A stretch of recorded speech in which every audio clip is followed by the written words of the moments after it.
I'm your host, Annie Bowles, and this is News du Jour.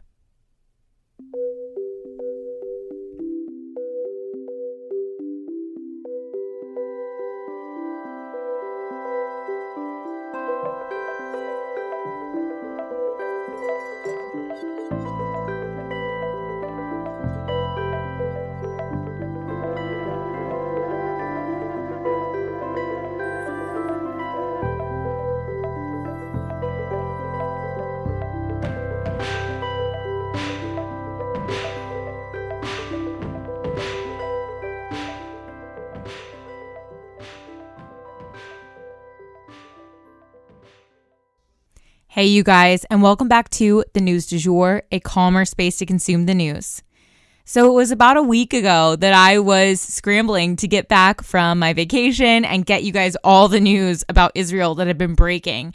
And I wanted to say, you clicked play on this podcast today. You are showing up because you care about other human beings, even when it's not easy, even when it's emotionally draining, and even when you could very well be ignoring what's going on. And I just wanted to say, give yourself a pat on the back, give yourself a hug for showing up today. This is emotional work, and I'm really proud of you for showing up and being here and learning something new about this conflict and keeping your ear to the ground for opportunities to help. This is a community here. You are not the only one listening. There are thousands of you guys, and I just wanted to acknowledge that so that you feel a little bit less alone in this. I think, I'm alone recording this and I feel alone in it sometimes, but then when I get messages from you guys, it reminds me that we're really all in this together. And so I wanted to convey that sentiment to all of you because it's harder to feel like you're alone in this. So we're learning together. We're fighting for peace and safety for other people together. And that's what we're here to do today. Before we jump into the episode, I wanted to thank our sponsor, Protea, and tell you guys about them. Do you have a lingering skin issue that you can't seem to get rid of? Have you thought about going to see a skincare professional and then thought, when would I ever have time for that? And won't it be expensive? If that's you, I've got you. Protea is a woman-owned beauty business based out of Virginia, but here's the thing. They specialize in virtual skincare consultations. Yep, you can be on your couch in your sweatpants. You don't have to go anywhere, but you can get top of the line advice within your budget and guidance from a trained skincare professional called an esthetician. They also have top of the line cruelty-free skincare line that is produced here in the US, so they can recommend products that they know will work for your skin. Your personal skincare professional will always recommend the products that are best fit for your skin. But if that happens to be a Protea product, they donate a Skin Confidence skincare kit to an unhoused woman for every purchase. Y'all, I could cry. I love supporting a business that is both woman-owned and gives back. When you support them, you support our podcast. Book your consultation today at www.bookprotea.com, and that link is in our show notes. So I do have two mini stories here for you guys at the top. First and foremost, two more very powerful earthquakes have hit Afghanistan, and they were still reeling, if you guys remember, from a very powerful earthquake that killed over 1,000 people. So, this is terrible that they had two more, but I will say far fewer people were injured or killed because the damage was largely done by the first earthquake. So many houses were leveled, so many people were killed that by the time the second one happened, there wasn't much to knock down in this area. And only 2 people were killed this time. So, while it's tragic no matter what, it was much less severe than the first round. And that is just such a stark reminder, you guys, that we are still in the midst of a climate crisis. And even with everything else being so loud that's going on, we have to remember that because war does not help the climate. It's actually like moving us in the opposite direction between, all of the different gases that are going to be released from, white phosphorus to everything else. War is terrible for our planet and for our environment. It is definitely moving the needle backwards. So this is just something we all have to remember, and another motivator to keep fighting for peace. So the second mini story, Republican senators are speaking out, including Mitch McConnell, horrified about what they're seeing happening to their party in the House. They're being totally embarrassed and they look like a hot mess. And that's the image that they are showing to the world right now in the midst of this global crisis we are experiencing. With that, we will jump into our Israel updates for the day, and there are a lot. And then we actually have one more story at the end for you guys. Let's get into it. So the first thing I have to tell you guys today is that the death toll for Palestinians has gone up quite a bit. It is 2,700 Palestinians who are dead, according to NPR this morning, and that was just heart-wrenching. That total is going to continue to rise as the Israeli government is hunting down Hamas. Food and water are also running out in Gaza, and that is just going to create more death and more harm to people. And this is, something we just have to be aware of going into this crisis the next few days. Food and water, fuel, things of that nature, electricity, all those things are running out. Hospitals in Gaza are also overflowing, but the New York Times reported that the Palestinian doctors who are in northern Gaza are refusing to leave the children and the elderly who are on ventilators and anyone who is in dire need of their care. These are true heroes, you guys. Someone who's willing to stand there when a bomb is approaching them for the sake of the helpless. I mean, I'm already tearing up. We're in our third update for the day. I'm on my third bullet point here. And I mean, that's just, there's no words to describe how heroic that is. And next, I'm going to go to the hostages. So there are a lot more hostages being held by Hamas than initially thought. Like we said yesterday, 250 were reported to have been quote unquote recovered. I'm still not sure what that means, whether they were recovered alive or if their dead bodies were recovered.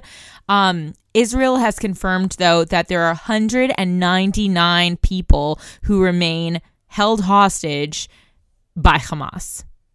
And that is many more people than we initially thought. That includes many children. Rumors online suggest that the hostages are believed to be held in underground tunnels Hamas has built in Gaza that lead into Israel or underneath Israel.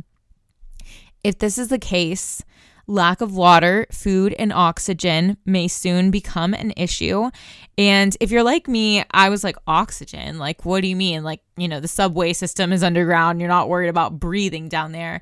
However, when you see online images and, if you're up for it, Google the tunnels, they're almost like a little kid tunnel when you're on a playground, where you kind of barely fit in it. That is the kind of underground tunnel we're talking about. It's not a spacious walkway that two people could pass each other. It is a one-way tube kind of, or at least the images I saw, that's what they look like. And it makes much more sense to me now why oxygen might be an issue. And frankly, I was claustrophobic just looking at the images. So I'm absolutely horrified for the people who might be held captive there. And my prayers are with them every single second.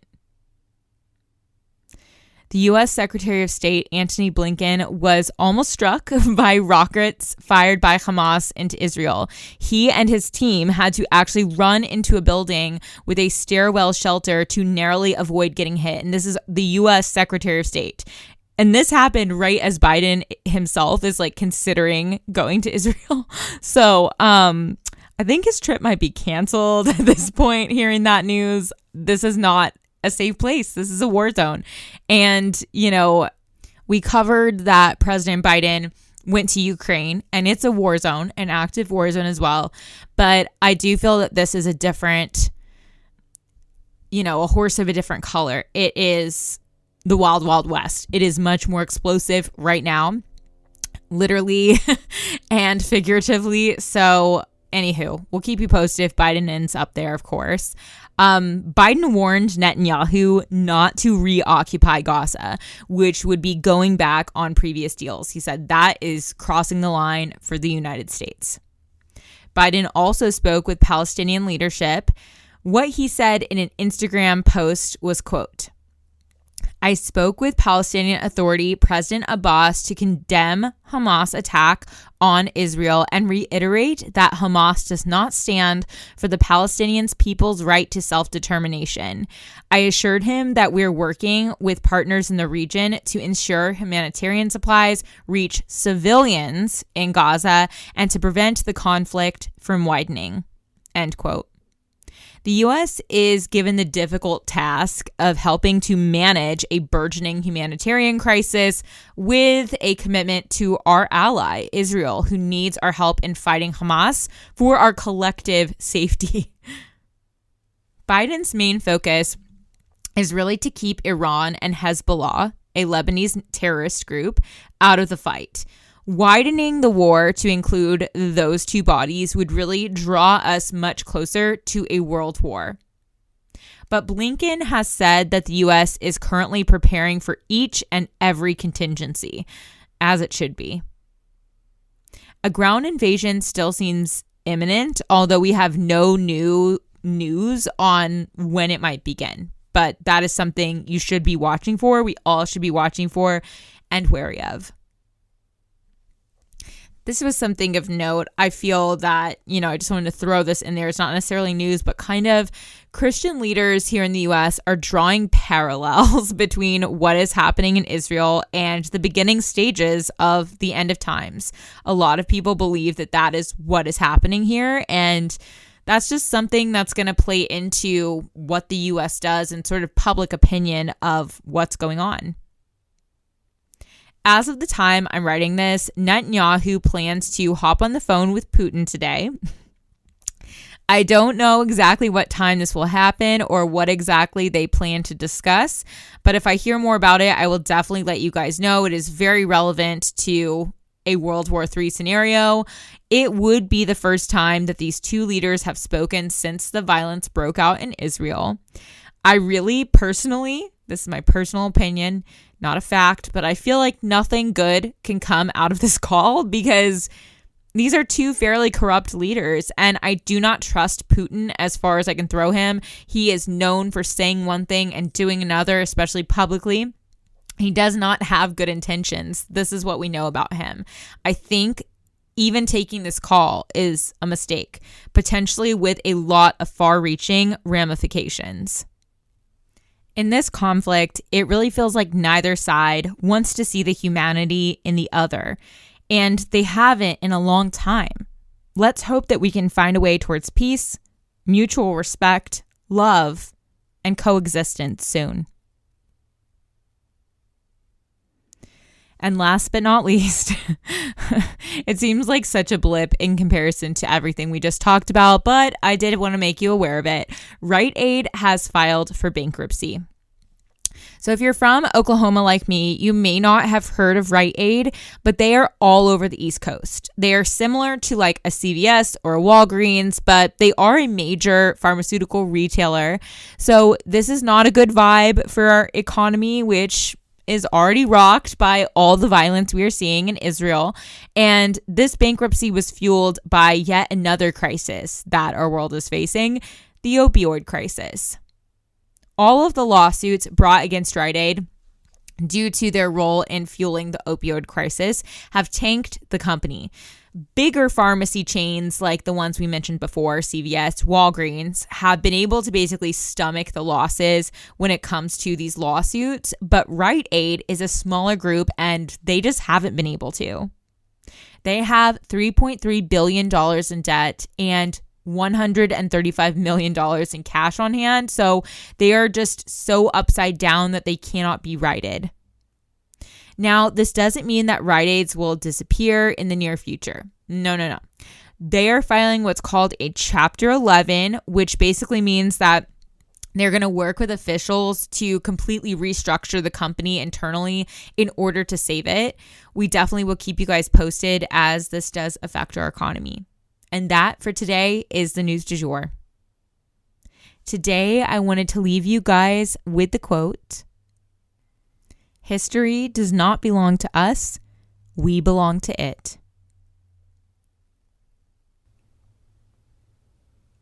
If you enjoyed this episode, please subscribe on whatever podcast platform you use to listen.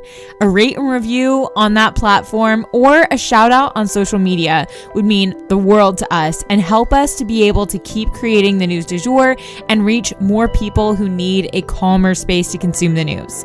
But the best way to support all of our work is to become a patron at www.patreon.com/sugarfree media, and that is also linked in our show notes. You can follow us on social media at newsdujour.podcast on both Instagram and TikTok. You can follow my personal account at It's Annie Bowles on both platforms as well. Any little noises you may hear in the background are my rescue pup. He has a little separation anxiety and always records with me.